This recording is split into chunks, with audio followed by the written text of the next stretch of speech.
কোনো নির্বাচন উপলক্ষে নয়, মির্জা আলমগীরের জন্য একটি ওয়েবসাইট করাটা ছিল সময়ের একটি দাবি।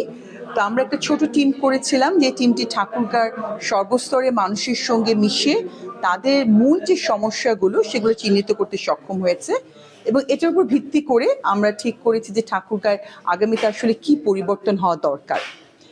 এসব কারণ চিন্তা করে এই ওয়েবসাইটটি তৈরি করা হয়েছে, যেখানে মির্জা আলমগীরের জীবনী, মির্জা আলমগীরের ঠাকুরগাঁর জন্য যে কাজ সেগুলি লেখা হয়েছে।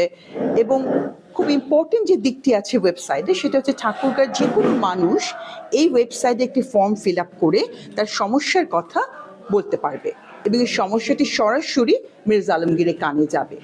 মূলত এই জিনিসটা চিন্তা করেই ওয়েবসাইটে তৈরি করা হয়েছে, এবং এটি কোনো, আগেও বলেছি, এটি কোনো নির্বাচন ভিত্তিক কোনো বিষয় নয়, এটি একটি চলমান প্রক্রিয়া, এবং আমরা আশা করছি ঠাকুরগাঁর প্রতিটি মানুষের প্রতিটি সমস্যা মির্জা আলমগীরের কানে পৌঁছে যাবে। এই উদ্দেশ্যে ওয়েবসাইটটি করা হয়েছে।